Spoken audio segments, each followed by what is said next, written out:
E hoje meu bate-papo é com a enóloga portuguesa Filipa Pato, que está aqui no Brasil, em Curitiba, renomadíssima, que levou o vinho português, o vinho da Bairrada, a um nível diferenciado.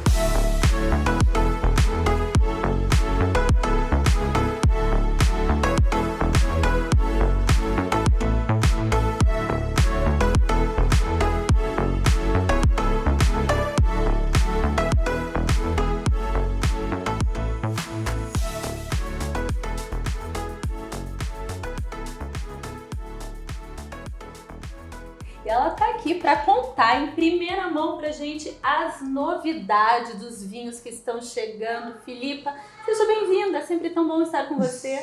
Obrigada, para nós também, adoro vir cá. Ai, fazia tempo que você não vinha, desde antes da pandemia.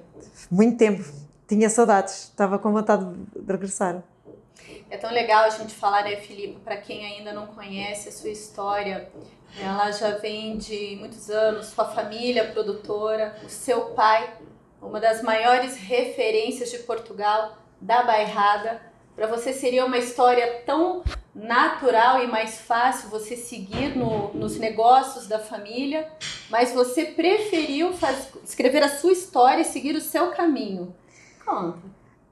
Na verdade, eu tinha muita energia quando comecei, tinha 25 anos e na altura vi uma janela de oportunidades por encontrar vinhas muito velhas disponíveis, porque havia uma geração antiga que não cuidava já das vinhas, havia muita fragmentação da propriedade que não era rentável, e então muitas vinhas estavam sendo abandonadas por não haver a geração seguinte a tomar conta dessas vinhas, e para mim cortava-me o coração porque eram terroirs fantásticas, localizações fantásticas de vinhas únicas que se iam perder se eu não tomasse conta. Então vi ali um grande trabalho que poderia ser feito e que devia ser feito para manter parte do nosso território vivo, e manter a herança cultural para mim é um grande objetivo. Eu vivi sempre na Bairrada e gosto de ver aquelas vinhas especiais da Bairrada, as vinhas velhas, vinhas que não são possíveis de mecanizar, que é tudo manual. É também um desafio envolver a nova geração, aprendendo com a mais velha a podar, a impar, a tratar da vinha da melhor forma. Há uma transmissão de geração em geração que é importante manter, senão toda a parte do campo se acaba. E é pena ver em Portugal estas aldeias que acabam, não é? Porque há aqui uma herança cultural tão grande que é o nosso dever mantê-la e prepará-la para a próxima geração. E foi aí que senti essa energia que eu tinha que ter para fazer esse trabalho de manter aquelas vinhas centenárias. Temos vinhas centenárias, quer no território, quer são vinhas antiquíssimas. Inclusivamente encontramos uma vinha pré-filoxérica, que é a nossa missão. É uma vinha que se chama São Missão, por isso chamamos Nossa Missão. Já viu? Foi um nome super interessante, não é? Porque a nossa missão é realmente manter o território vivo. E foi interessante encontrar essa vinha também, porque era uma vinha já abandonada há 2 anos, que estava cheia de arbustos, estava uma selva, passámos 2 anos a recuperar a vinha para começar a ter produção. E é uma vinha que produz apenas uma pipa por ano, é uma produção super limitada, mas um terroir tão específico, um terroir tão especial, com uma baga que mostra uma face diferente, que é uma coisa única. A baga é uma casta que interpreta o local, e isso é a parte que nos fascina mais. A minha família está numa aldeia, eu estou na outra aldeia, e é completamente diferente. E mesmo em cada aldeia temos vinhas que se comportam de forma diferente. E não há uma casta que respeita melhor o terroir como a baga. E desde o início, Filipa, você sempre imaginou os seus vinhos, a sua história, a sua marca no universo do vinho como sendo orgânico e biodinâmico? Sim, porque eu sempre achei que eu vivi no campo, fui para a cidade, e quando voltei para o campo eu sempre achei que viver no campo faz sentido quando não tens uma agricultura com pesticidas e herbicidas. procurar a pureza. A vantagem de viver no campo é viver na natureza, é viver numa natureza pura. Claro que não foi um trabalho fácil, porque não há um conhecimento disponível adaptado à região da Bairrada, e foi muito graças à investigação, a visitar outros produtores. Visitei muitos produtores em França, em Itália, na Alemanha, e que me ajudaram imenso a essa transição, porque eles já tinham essa realidade no local deles, e eu tive que encontrar na realidade em que eu estava. Mas foi interessante ler imensos livros, tivemos a assessoria de alguns pessoas experientes nessa matéria, e tudo isso foi super importante para a nossa transição. Claro, a par disso, motivar uma equipa para trabalhar nesse sentido, porque as pessoas estão muito habituadas a usar pesticidas, herbicidas. É o mais fácil. É o mais fácil. A minha avó, por exemplo, quando eu contei que ia fazer isso, ela disse: filha, vais para a falência, não vais conseguir aguentar. Mas foi interessante mostrar que esse caminho é possível, porque a agricultura é uma fonte de saúde, não deve ser uma fonte de doença, não é? E o que importante. Muda na prática, Filipa, da cultura orgânica biodinâmica para a cultura tradicional, né? O pessoal que está nos assistindo, na prática, o que a pessoa que visitar o seu vinhedo vai encontrar de diferente? Muito diferente, porque assim, uma vinha em convencional não tem erva, passou o herbicida, está castanha, tem pouca erva. Nós temos que manter a vegetação baixa, ou antigamente cortávamos a erva, agora temos animais que comem a erva. Ou seja, tivemos que nos ir adaptando aos poucos, e se vocês virem a diferença é que as nossas vinhas são verdes, têm um ecossistema vivo, ou seja, têm flores, as videiras estão lindas, estão verdejantes, temos oliveiras, temos figueiras, temos uma policultura que ajuda na biodinâmica, e isso é fundamental. Ou seja, nós não tentámos arrancar estas vinhas velhas e plantar em forma de mecanizar a vinha. Estas vinhas não são mecanizáveis, são vinhas manuais, que requerem um trabalho imenso, e portanto têm que ser valorizadas para pagar tudo o que está para trás. E é um trabalho que demora anos e anos para funcionar, porque a conversão demora imenso tempo, porque as vinhas têm que, no fundo, desintoxicar, têm que se purificar, têm que aprender a viver sem pesticidas, sem herbicidas, e portanto temos que atrair de novo os insetos auxiliares que ajudam nas pragas, temos que fortalecer as videiras para elas serem mais resistentes às pragas. E, portanto, isto é um trabalho que demora no mínimo 5 anos a fazer. E certamente ali ao seu redor você tem outros produtores de vinhos. Sim. Que não seguem essa mesma cultura que você. Como que você blinda o seu terroir, se é que seria essa a palavra? Porque um vizinho que tem uma cultura tradicional, que faz o uso de herbicidas e pesticidas, que tem uma outra cultura diferente da sua, como que você consegue blindar as suas vinhas? Boa pergunta. O que tentámos fazer foi, em vez de ter muros altos, não, ter um muro verde. Então conseguimos encontrar arbustos tradicionais da região que se adaptam bem ali, desde pilriteiros, funcho, imensas arbustos que conseguem criar uma barreira verde, no fundo uma barreira amigável com o vizinho. Ou seja, eu não quero entrar em conflito com o vizinho, antes pelo contrário, quero criar biodiversidade e proteger-me dos pesticidas e herbicidas do vizinho. Portanto, tentámos criar de forma harmoniosa uma ligação com o vizinho, e tentando também ao mesmo tempo convencê-lo que isto é uma prática possível, e cada vez mais temos vizinhos que estão a adotar essa prática. Na verdade, né, Filipa, você foi meio que contra o sistema. Portugal sempre foi uma cultura muito tradicional. Sim. Eles sempre foram não muito de inovações. Você é uma nova geração de enologia que está seguindo de outros que estão vendo essa questão sustentável, a importância dessa questão.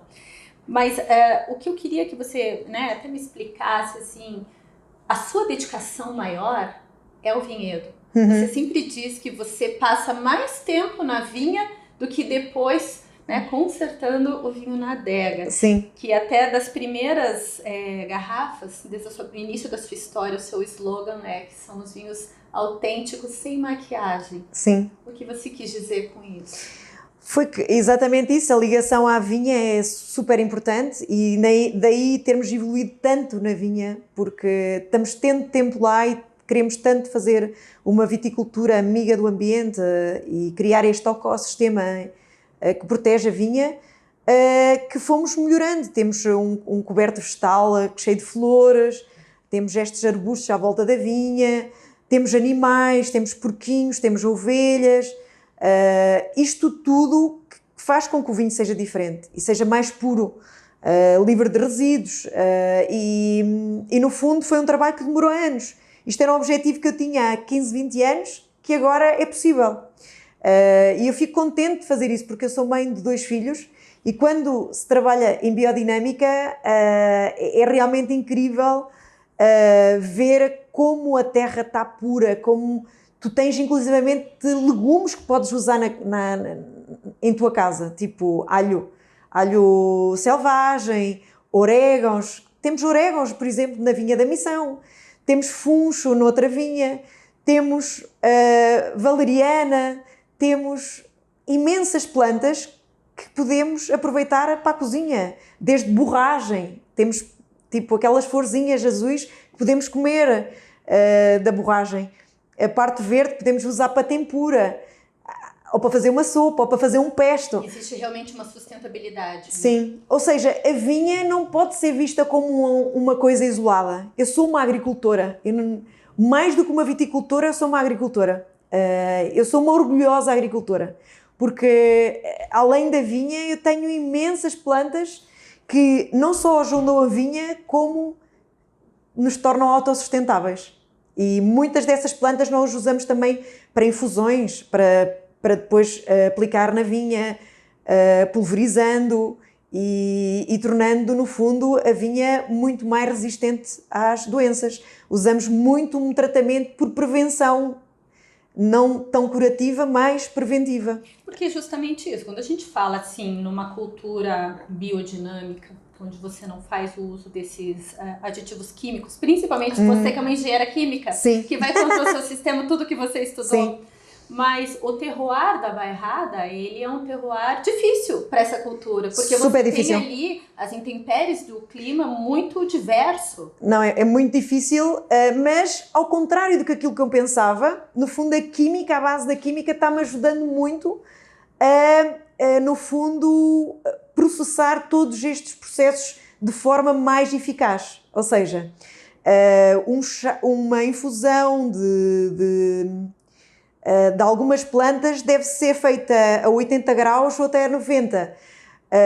Outra coisa, por exemplo, a fermentação de ortiga ou a fermentação de consolda, tens que traçar a curva de fermentação através do pH.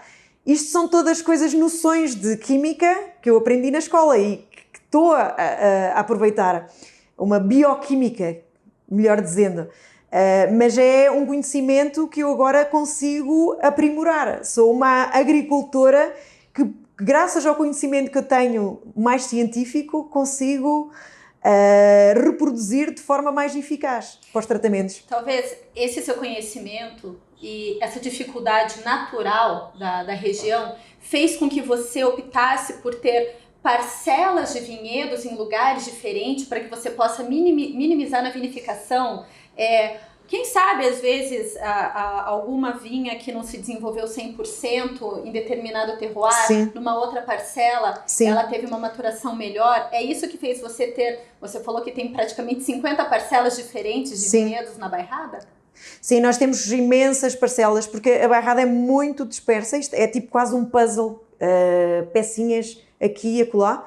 Estamos concentrados essencialmente em 2 aldeias, mas, sobretudo, uma aldeia que estamos mais a sul, é uma aldeia que é muito mais dividida e temos muito mais parcelas diferentes.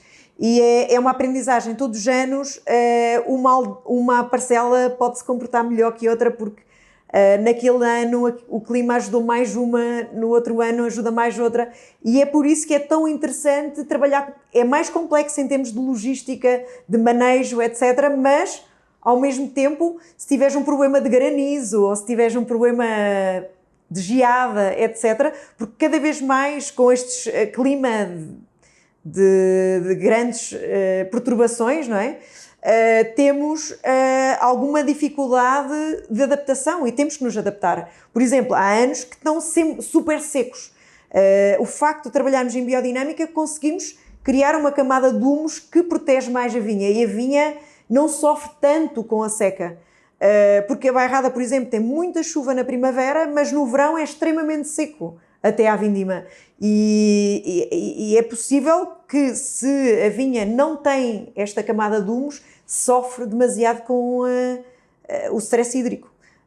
Daí todas estas práticas em biodinâmica que ajudam. Além disso, temos plantas que nós aplicamos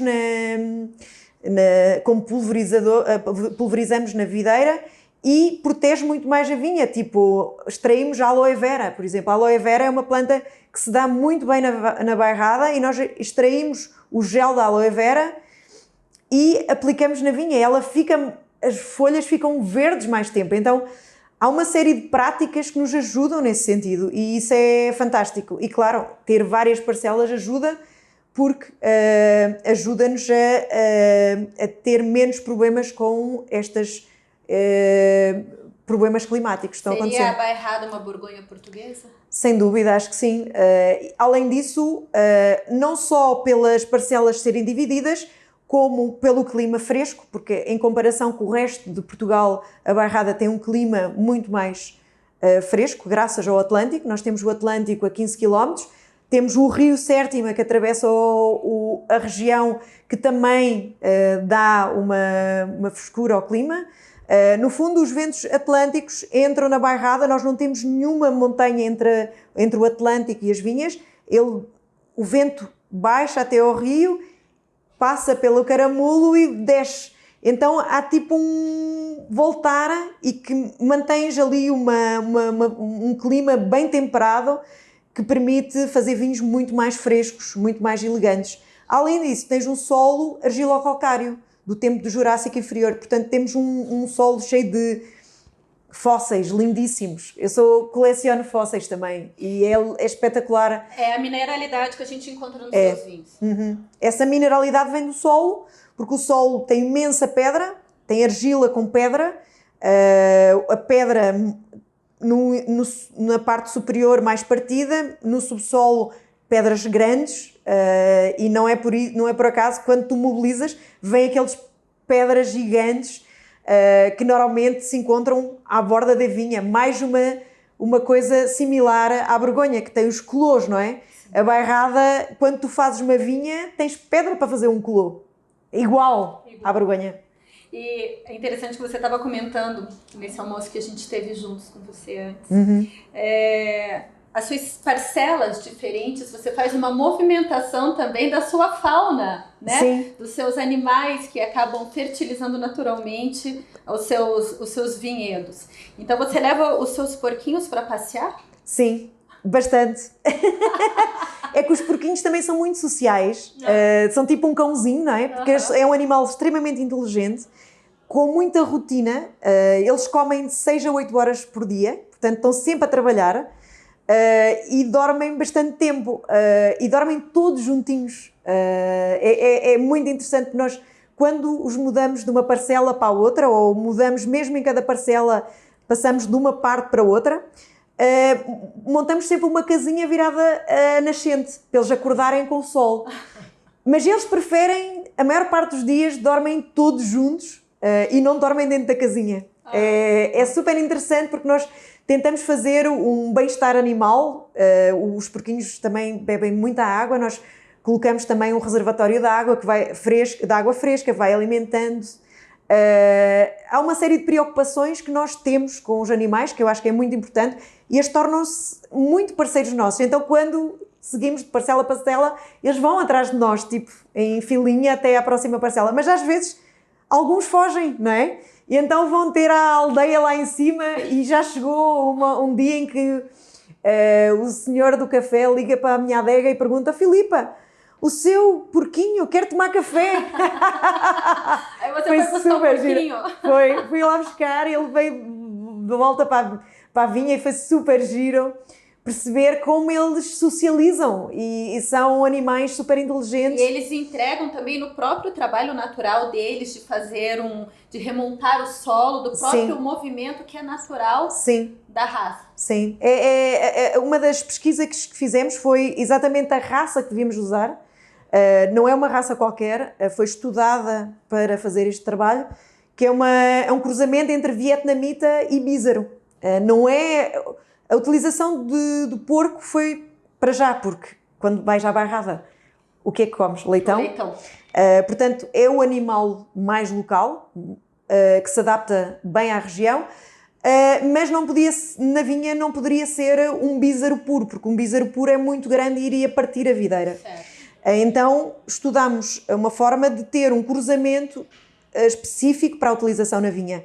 Então, o vietnamita é mais baixinho e tem um focinho comprido que trabalha muito bem o solo. E além dos porquinhos, tem as ovelhas e tem os coelhos. Sim. Mas tem alguns coelhos travessos lá, que andaram aprontando na safra de 2020, é? Sim. O que aconteceu, Filipe? Então, em 2020, foi um ano crítico para nós, porque teve um ano, na verdade, um ciclo fantástico, só que no mês de setembro tivemos um ataque de coelhos que comeram imensas uvas. E foi desastroso, porque nós, como temos esta prática em biodinâmica, os coelhos são atraídos para ir para as nossas vinhas. Há sempre o que comer, não é? Sempre erva. Só que na altura do verão, tudo seca, porque o clima a partir de julho é muito seco e não há erva. E então eles precisam de água. E como não têm água disponível, comem as uvas como fonte de hidratação. E isso foi um problema de 2020 ainda mais agravado. Porquê? Porque não houve caça, foi o ano do Covid, ali é uma reserva de caça e como não havia tanta caça, a população desenvolveu-se de uma forma enorme e causou esses danos. E chegámos à conclusão em 21, falando com os vizinhos e pessoas com mais experiência, que nós ouvimos muitos mais velhos das práticas antigas, de viticultura, etc. E eles falam, nestes anos que há muitos coelhos, o que nós fazemos é pôr potes de água à volta da vinha para os coelhos beberem a água e não comerem a uva. E eu, uau! Uma coisa tão simples! E não é que deu certo, foi fantástico. Então foi nessa safra que, inclusive, foi produzido um dos vinhos que você veio lançar aqui no Brasil. Sim. Né, que é o Território Vivo 2020. Sim. E foi realmente dessas vinhas que sofreram esse ataque dos coelhos, que acabaram, né, comendo essas uvinhas mais próximos do pé. Sim. Mas que baixaram a produção e elevaram a qualidade dela. Na verdade, foi um ano difícil, pronto, e o que fizemos foi, como a produção foi tão pequena, e as vinhas que estão neste vinho são do Nossa, juntamos também algumas uvas de vinhas que estávamos convertendo também à biodinâmica. Então, conseguimos juntar estas uvas para poder vinificar, como costumamos vinificar, com as mesmas capacidades. E é um vinho realmente especial que vai ser, espero eu, a única edição de 2020 e portanto é uma edição mesmo única, que espero não repetir. Ou por outros motivos. Exatamente. Mas você também tem um vinho que é o Roleta. Roleta. Qual é a história da Roleta? O Roleta, no fundo, é um vinho que o William faz. O meu marido, como a Ellie já conheceu, é o meu sócio e trabalhamos em conjunto. E é uma pessoa que é muito visionária e trabalha de forma brilhante na parte de comunicação. E trabalhamos tudo o que fazemos, comunicamos um com o outro e desenvolvemos quer de prova em conjunto, etc. E novas ideias que nós temos é a roleta. Então são sempre vinhos diferentes, nunca é um branco ou um tinto, todos os anos é um vinho diferente. E nem todos os anos fazemos. É quando lembramos, podíamos fazer com aquela vinha, aquele vinho, e aí é um vinho em que ele tem mais o cunho pessoal dele, como sommelier, e é o que ele diz: eu sou sommelier, não sou enólogo, pode ser o tudo ou nada, daí o roleta. E outra novidade do branco que você trouxe também para apresentar pra gente, que foi o Pós-Quercus, o branco. Sim. Que você está vinificando ele em ânforas de barro, numa pegada ancestral. Sim. E você, com todo esse seu trabalho sustentável, Filipa, você diria que o resgate de técnicas antigas, ancestrais, seria uma maneira de a gente recuperar um pouco mais da essência da produção do vinho? Eu penso que sim. Acho que o vinho se industrializou demasiado e há um retorno às origens, há o voltar para trás, há o olhar para trás e pensar no futuro. Mas claro que é um olhar para trás, mas com mais conhecimento, porque hoje em dia tu tens mais conhecimento disponível, não é? Então é interessante voltar a essas técnicas antigas com mais conhecimento. E nós vamos também ter uma técnica que desenvolvemos este ano, por exemplo, que é uma fermentação de brancos com películas também, só com flor de castanheiro. Zero sulfuroso. Nós já usamos muito pouco sulfuroso nos nossos vinhos. São vinhos mais... natural, um laranja natural. É um laranja zero de sulfuroso só com flor de castanheiro. E flor de castanheiro porquê? Porque o flor de castanheiro é um antioxidante. E conjugado com a casca da uva, cria uma capacidade antioxidante que protege o vinho. E eu tentei desenvolver essa técnica através de um amigo meu que começou a fazer essa forma no vinho verde. Foi pioneiro nessa técnica e este ano tive a estagiar na nossa vinícola o neto dele. Não sei se conheces a Quinta da Palmeirinha, que é um produtor também biodinâmico. Nós somos 2 produtores em biodinâmico certificados em Portugal. Ele está no vinho verde e eu estou na Bairrada. Então falamos muito e foi interessante receber o neto na vinícola e pedi-lhe então para ele trazer lá o pozinho de flor de castanheiro, porque aquilo a flor é triturada e fica assim tipo um pó. E então usamos essa flor de castanheiro e na próxima edição o Pós-Quercus não se vai chamar Pós-Quercus, vai se chamar flor de castanheiro.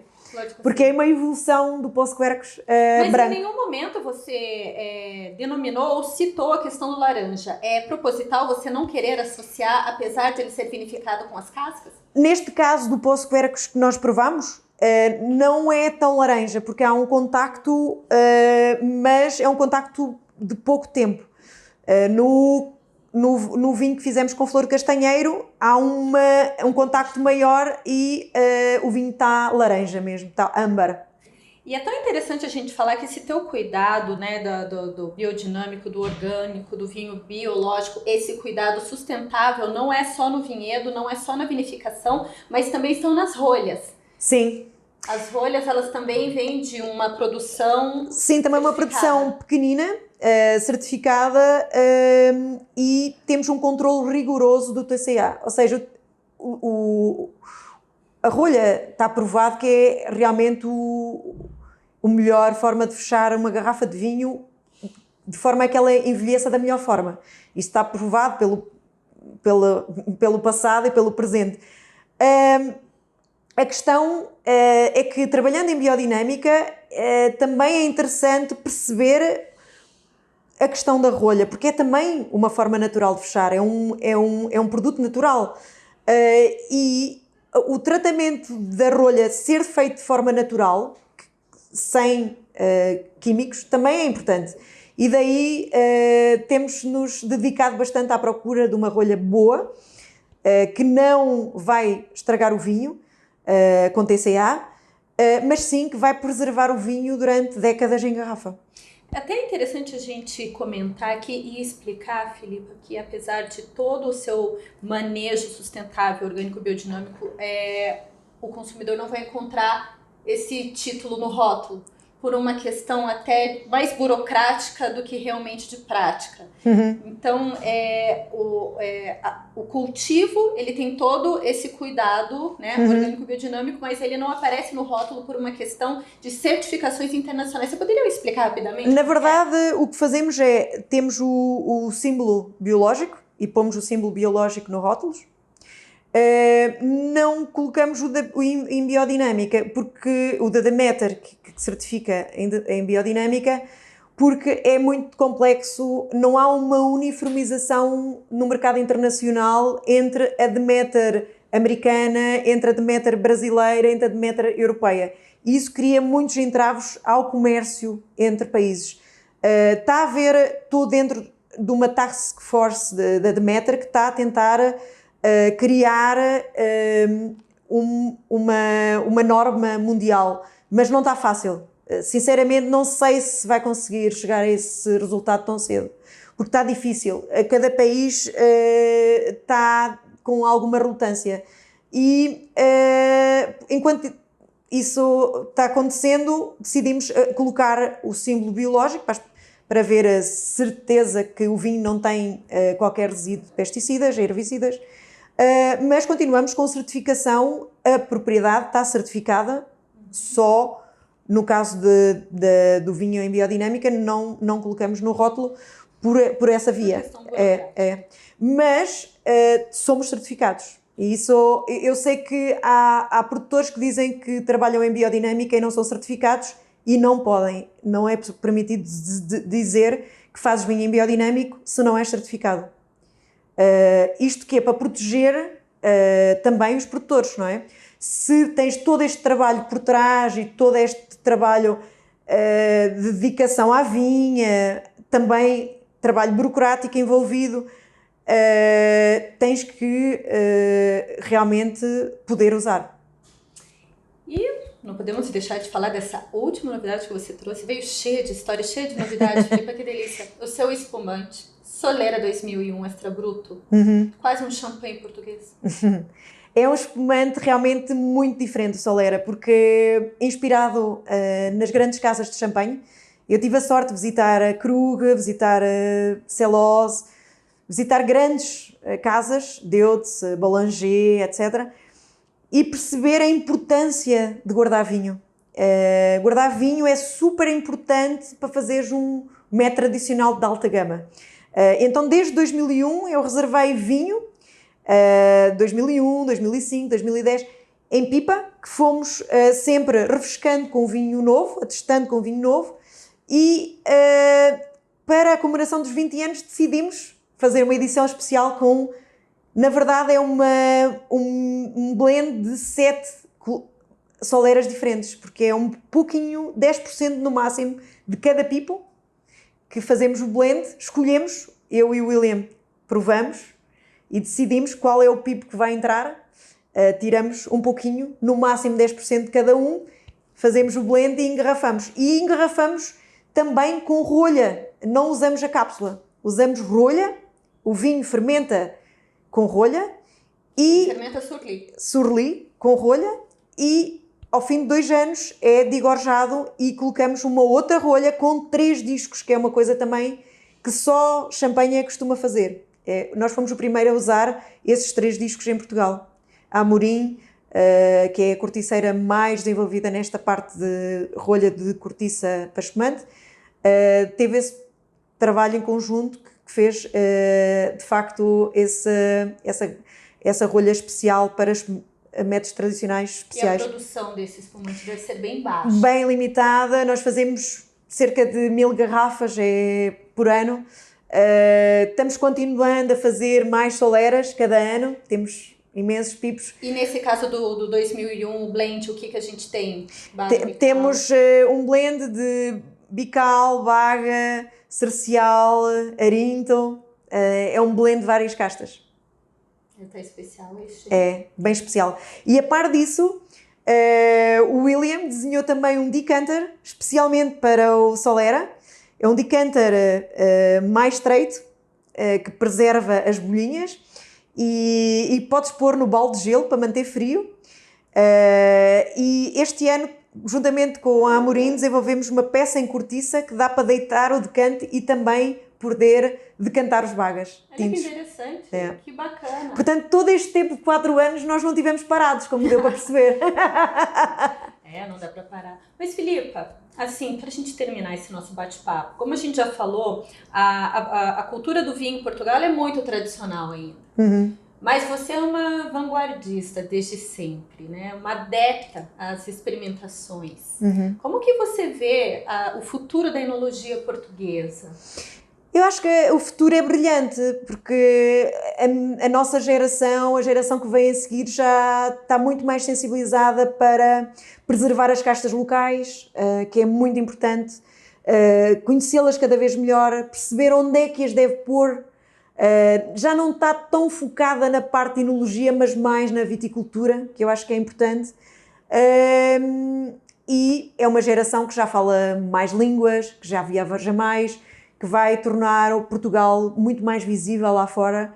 Eu tenho muita fé em Portugal e nos meus amigos, colegas. Até na verdade, é até interessante a gente comentar sobre isso.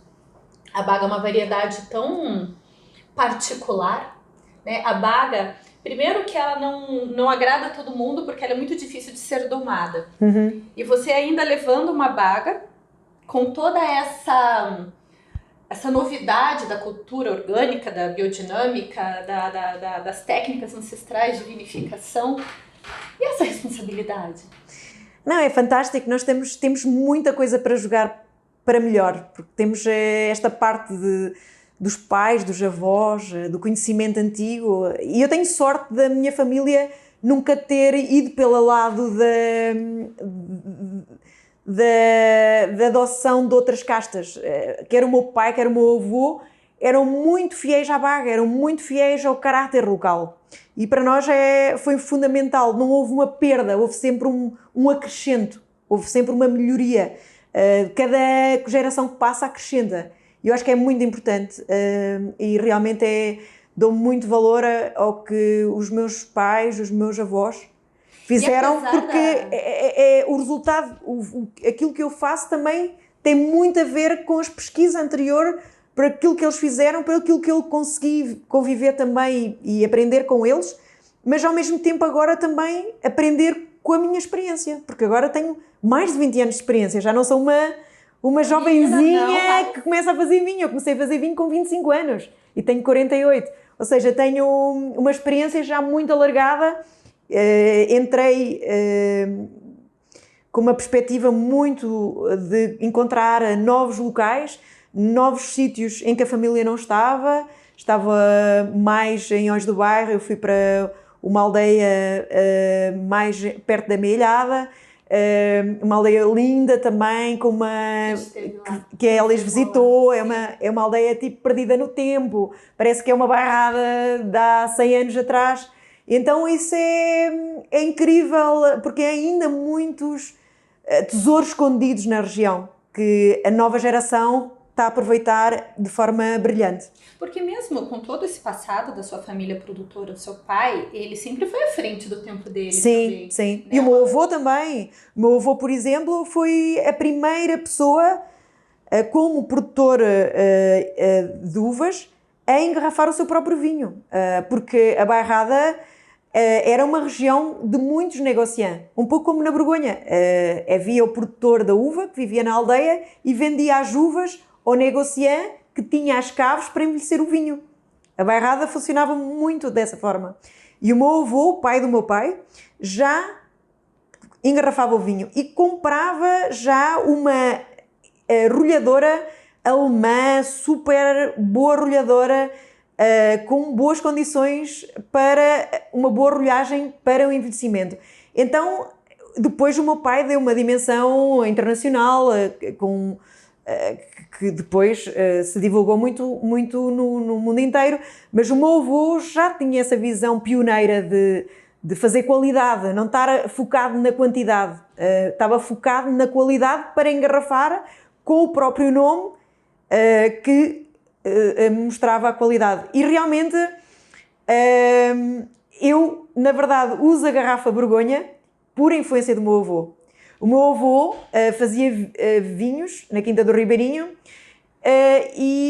também de Baga, não é? Já era um grande defensor de Baga e usava garrafa Borgonha. Ele gostava de Baga estilo Borgonha, estilo elegante, um pouco como eu gosto. E antes, ele já fazia vinhos antes da DOC Bairrada. Portanto, nos anos 60, nos anos 50, ele já engarrafava o seu próprio vinho. E a nossa jovem enóloga, Filipa Pato, que em 2021, quando você completou seus 20 anos de enologia, foi agraciada com o prêmio de melhor enóloga em Portugal. E o Solera, o melhor vinho de 2021, é isso? Desde 2021. Na verdade, eu fui enóloga do ano referente a 2020 e depois no ano de 22 é que tive o vinho. Solera como o melhor vinho. Sim. Foi fantástico, foi super. Nós estávamos à espera desse reconhecimento em relação ao Solera, porque o Solera é uma coisa completamente diferente, não é? Acho que normalmente o vinho do ano é tipo um vinho tinto, um vinho do Porto. Acho que nunca aconteceu ser um vinho espumante. E é super interessante ter sido premiada, porque é realmente uma técnica completamente diferente, que ninguém tinha feito na região e ninguém tinha feito em Portugal. Portanto, porque é realmente reservar vinho durante 20 anos para começar a fazer a primeira edição. É um trabalho enorme anterior até chegar à garrafa. Normalmente os vinhos espumantes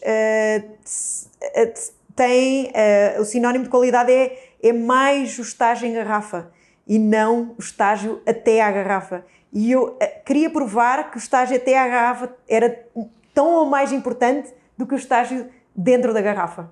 É a união perfeita. Sim. Dos dois momentos. Exatamente. E foi graças a visitar muitas casas de champanhe, foi a inspiração realmente para fazer este tipo de método tradicional mais especial, que no fundo também tem uma carga muito mais bairrada. É um vinho que tu provas e vês, isto é, além do método tradicional, é um belo vinho, base.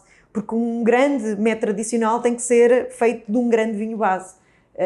E foi essa a noção, visitando Jacques Selloz e Krug e Boulanger e todas essas casas, que eu aprendi a trabalhar dessa forma. E aprendi também que no espumante, em qualquer vinho, quanto menos interferência no vinho, melhor. Ou seja, este vinho está sobre as lis durante muitos anos e é, no fundo, a raiz do vinho. Quando tu tiras 10%, acrescentas outros 10% do vinho novo, a borra fica lá e a borra tem a raiz vai envolvendo o vinho e vai-lhe transmitindo o conhecimento passado para o novo vinho. Isso é único, é mágico, é a parte incrível que é trabalhar no vinho. Realmente, que da próxima vez nós possamos brindar com as suas borbulhas, que eu fiquei curiosa. Obrigada. Um brinde.